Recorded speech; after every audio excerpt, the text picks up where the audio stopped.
How's it going, everybody? Rybread here today, and we are back with our Nashville Predators GM mode. If you guys remember in the last one, we didn't quite have a great final month of the season. We were still a great team, had 100 points, but only came in second in the division. We did secure home ice advantage against the Winnipeg Jets, though, and that's where we start off in this one. We will be taking on the Jets in round number 1. Hopefully, we'll be able to get out of the first round, which is something we haven't been able to do the last 2 years, I think. It's been since we've been able to move on.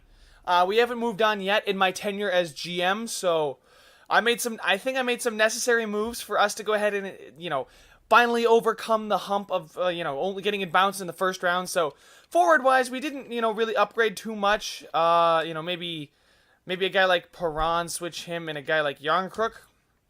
But just kind of spreading it out just a little bit. I don't want to move a guy like Delorier up to the third line. Because he's listed as fourth line, and then depth, and then third, and then Kelly Yarncrook is depth. So, I mean, these are the forwards we're going with anyway. So, Forsberg, Johansson, and Neal, which is, I think, a fantastic first line, and so far, Forsberg has been absolutely just killing the game for us. We still got him at 4 years more at $6 million, well, 3 years after this one. But our second line, Fiala, who's growing amazingly. Kyle Turris, who we signed in free agency, and Victor Arvidsson, who has not grown since we started this, and is pretty much going to cap off at that 85 mark. And then we have on the third line, I just promoted Kelly Yarncrook there. We did have some trouble with our fourth line. I think they're just not scoring enough. I think I came to that conclusion between last video and this one. And Ricard Raquel, who we acquired in the Pecorine trade, has not quite been as good as I was hoping he would be. Especially for a contract like $3.8 million, I'd rather him grow a little bit better than a third-line center, but, I'm okay with that. He's a very, very good third-line center, and definitely one that can put up a lot of points, as you can see by his passing, offensive awareness, and his shooting category is all very, very good. Face-offs he's no slouch either, but he's playing with Craig Smith as well, who's a second-line forward. I was just checking to see if maybe I should move Arvidsson down and switch him, but I think I'm going to keep it the same way. He had a very, very good season, I believe. Yeah, he had 38 points. He was one of the main contributors from this bottom six. And then this troublesome fourth line with D'Lo, Delorier, Chipchura, and David Perron now. I just decided to move him down there. It's been a troublesome line. I don't know what to do to fix it, but defensively is where we make our bread and butter. Or is our bread and butter where we make our money. We knew that with the Predators going in, but a few moves I've made has made this defensive core look absolutely unbelievable. We got Yossi and Subban on the top line, and then we have Ellis and Bouwmeester, and then Ekholm and Ceci. So we get that perfect left, right. So the left-right combo, that's what we have. And then in goal, we have the young kid, well, I guess he's not a kid anymore, he's 25, but John Gibson, who we also acquired in that Pecorine trade at the very, very beginning, listed as an elite goalie now. His poise is only at 78, so hopefully, these young guys, their poise, 75, 86 for Turris, 87 for Arvidsson. Yeah, so hopefully acquiring some seasoned veterans and players that'll play well, like, come playoff time, will help us out. I'm just looking at the poise stat for the very first time for all of our players. Defensively, all of our guys are pretty good in that category, and our top six is very good when it comes to that as well. So let's go ahead and simulate up and check out the Winnipeg Jets lines here, because I know I don't usually highlight our lines, but you guys do want to see those sometimes, so I just decided to show you now. And Big Buff is still on the other side, and I think they also finished with 100 points this season. So they're no slouch of a team it's not a team we're going to walk over, but if we don't ever finish first in this division, we're going to always be facing a very tough team, and that is the key. All right, so over there in Winnipeg, they got Patrick Laine, Mark Scheifele, and Blake Wheeler, a very, very nice first line. They still have Patrick Laine listed as a second line forward. How do you do this season? 59 points, so not a lot of goals. I would have expected him to do better.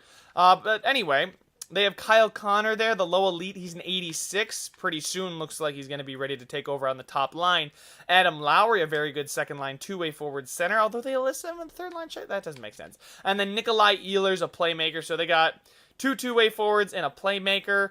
That's not bad. And then Matthew Perreault, Martin Hansel, and Quentin Howden. These guys aren't. This is a very, very deep team. I'm kind of curious to see what their weak point is, if they even have one. Kosmachuk, Marco Dano, and then Brendan Lemieux. So lots of young guys and lots of veterans on this team too. So it's the perfect kind of combination between everything for them. So let's go ahead and check out their defense. They have Bufflin, okay, and Trouba. Myers and Morrissey, that's good too. And Sherritt and Wisniewski. Guys, there's nothing wrong with this team. I'm really nervous on how we're going to do. But then their goalie's only an 85. Eric Comrie, and his poise isn't very good. So maybe he won't be the greatest performer in the playoffs. But still an 85 goalie. He's not the greatest. But, we've seen crazier things happen in the simulation. So that's something you can't overlook. But damn, these are two very, very good teams going head to head in round number 1. But let's go ahead and get game number 1 started in Nashville. As we take on the Jets. Let's see, can we get this first period? Oh yes, there we go. And Raquel and Forsberg. So just as I call out Raquel for not performing as much as I'd like, he goes ahead and scores, and Forsberg as well gets a goal. But Bufflin opened the scoring early on in that's under 2 minutes into the period. Yeah. But we still have a 2-1 lead heading into the second period. As long as we can come out even with Winnipeg, like as far as goals scored, I'd still like to keep the advantage into the third period, but let's go ahead and see how we perform in the second period. And there it is, guys, Arvidsson and Fiala. So there, we got lots of the scoring is being well distributed between everybody on the roster. So it is now a 3-goal lead as we give them a 5-on-3 power play. 5-on-4, it's a really long one. Feels like a 5-minute right there, but we were able to kill it off. Solid penalty killing. That's why we've got those grinders. And Blake Wheeler scores to cut the lead to 2. Oh, my goodness. But only 5 minutes left. Can we keep them off the board? Hansel scores, and now it's only a 1-goal game. Oh, but they are putting on the shots, too. But Arvidsson nets the empty netter, and we get out of game number 1. Ooh, and Turris scores just because he felt like it. And wow, lots of shots for Winnipeg, so they really poured it on. But our defense and our goaltending, and most importantly, our offense, was able to keep us in that one, and just an all-around solid performance. The defense didn't play fantastic, but the forwards picked up where they left off.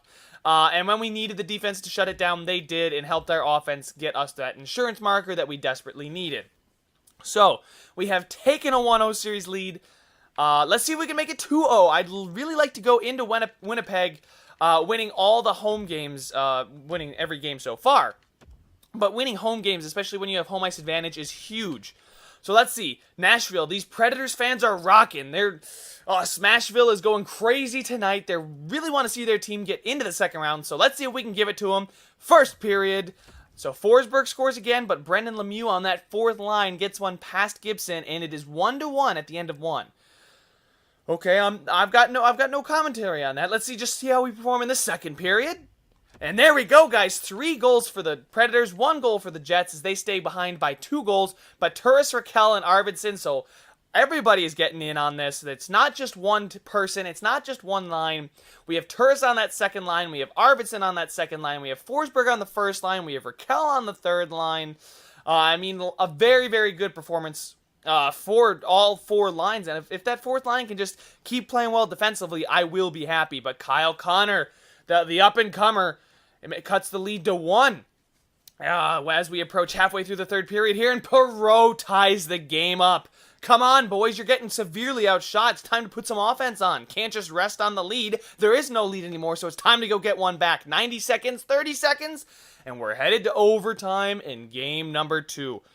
This is a serious one we need to take. I'd really not like to, we can't afford to drop the series here and get it back to 1-1. I'd really like to take this one, if possible. Please, guys, come on. Somebody step up in overtime. Gibson, you're playing kind of okay. I need you to just keep one more goal off the board. Nashville, I need you to get that next one on the power play. Come on. And we aren't able to capitalize on a perfect power play opportunity in overtime. 3 minutes left in the period. 2 minutes.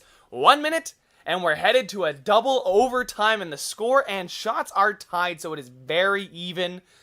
Neither team has made, one more mistakes than the other. Neither team has capitalized on the other team's mistakes more than the other. This is a very even game as we head into the second overtime, and who's going to be the hero? And we're on the power play again. On a long power play, and Jay Bouwmeester, boys. The trade works out, and he gets the goal 5 minutes into double overtime, and it is 5-4. A victory for the Nashville Predators. I think that one was on the power play too, so we finally capitalized on the power play. Arvidsson, Bouwmeester had 2 points. Forsberg, yeah. So we've got lots of, there's lots of 1-pointers too out there, but Now we're headed into Winnipeg after facing a severe test on home ice. We got all the momentum in our favor. It is now 2-0 for the Predators in this series. I'm feeling good about it. I'm really hoping that we can take this one because I do not want to spend more time in this round than I have to, and I really don't want to just overlook this round either. But I do want to get out of this round. My goal is to get past this round.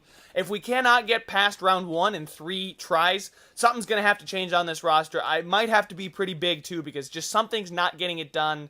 But I'm not going to worry about that right now. Let's go ahead and focus on game number 3 in Winnipeg. Our first test up north in Winnipeg from Tennessee to Winnipeg. It's a different environment up there. It's a whole different monster. But Forsberg, before I can even click the A button, goes ahead and scores 30 seconds into the match. Let's keep it going. First period. And holy shit! Craig Smith, Victor Arvidsson, Ryan Johansson all chipping in. 4-0 after the first period for Nashville. Can we keep it going in the second period? Oh, and 2 more goals. Matthias Ekholm on the third defensive pairing, and Johansson gets his second goal. But Scheifele and Lowry stop the bleeding as they get 2 back-to-back goals. And it's now still a 4-goal lead, but it's 6-2. And we've got a 5-on-3 power play coming up, but we aren't able to capitalize. It was a brief one. It was only 2 minutes, but a 2-minute 5-on-3 you should score. But 6-2, I'm not really going to complain too much about a lack of scoring. This is the perfect storm that I thought we could be. Great offense, better defense, and fantastic goaltending, guys. And a 6-2 victory it is, and nothing happened in that third period, and I'm quite all right with that. As we are up 3-0 in the series. Is it time to bring out the brooms? Should I not say such a thing? Did I just jinx it? Who knows? We'll find out here in just a couple seconds when we head back up to Winnipeg. Well, we'll stay in Winnipeg and play game number 4. This is exciting.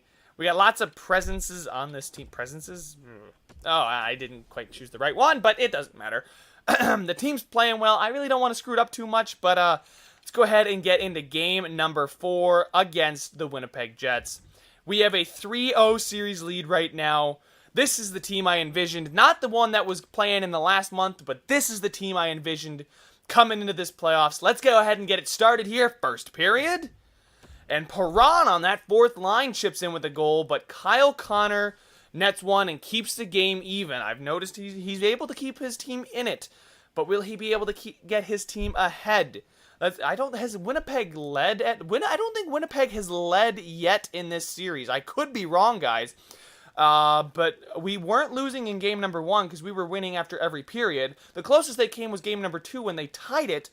Game number 3, we absolutely obliterated them. And so far, well, I mean, I guess you could say they had the lead because I think Bufflin opened the scoring, but then we strike back with 2. But they haven't led at the end of a period yet. Let's keep up that streak. That's the defense and offense that I was trying to put together this entire time. Second period. All right, it's nothing. It's 1-1. It's nothing happening in that period. And Howden, and I just jinxed it. Winnipeg does take the lead for the first time in Morrissey. Here it comes, guys. 4. There it is. Yep, I was totally expecting this one to happen. 4-1 for Winnipeg. 10 minutes left in the period. Nashville's got no fight in them to try and keep this from being a blowout back in Winnipeg's favor. So they scored 3 goals after I said they hadn't led yet. Our boys got a little bit cocky because of that stat in that third period was just atrocious. 3-0 in that third period. That's not the performance I want to see in a closeout game, but that's all right.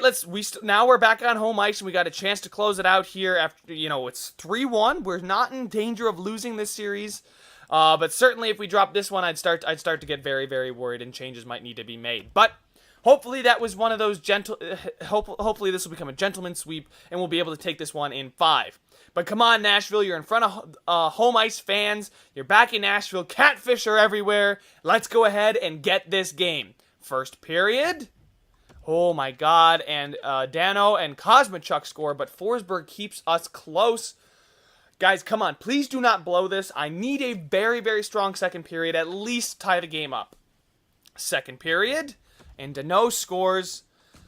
And we're down by 2 as we head into this third period. Guys, something's going on now. Winnipeg is fighting back. They are showing they are not dead. And Nashville, we just do not have the gall to close out this series.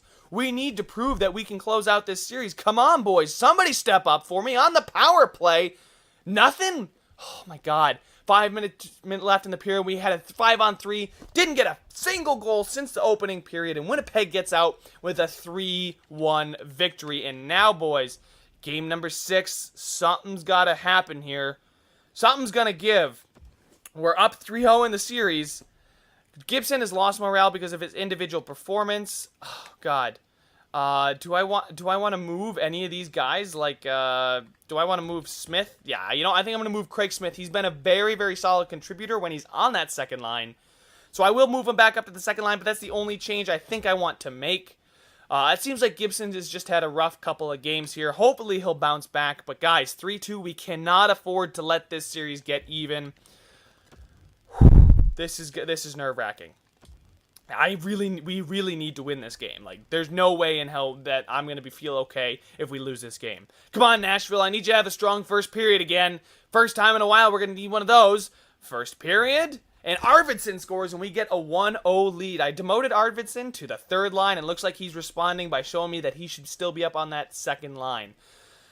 Second period, and James Neal comes through, and Nashville is now up 2-0 on Winnipeg. But they're out shooting us, so they're putting the shots on. Gibson is bouncing back with a very strong performance. Defense is certainly helping and shutting them down. They're not suppressing shots, but maybe these shots are coming from bad angles. Our defenseman and PK Subban, speaking of defenseman, and Victor Arvidsson gets 2 goals. That's it, guys. Arvidsson is staying on that third line. There's no way in hell I'm moving him.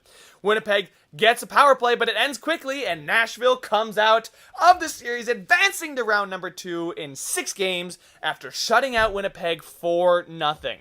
So, after being very, very worried that we were going to fall and have to go to a Game 7, we faced our test. We were able to get out in 6 after being up 3-0. I can't even believe it got to 6 after being up 3-0, but I guess crazier things have happened. Let's go ahead and keep simulating here and see who we'll be taking on in round number 2. Yes, let's keep simulating, and it's going to be the Dallas Stars, the fantastic Dallas Stars too. We struggled with them during the regular season. I don't know, guys. This is going to be a tough matchup, but I'm really looking forward to it in the next video, guys. Make sure to subscribe so you get notified when I post that one. Make sure to click the bell right beneath me here on your laptop or desktop, whatever you're using, to get notified of when I post content. And I will see you guys in the next one.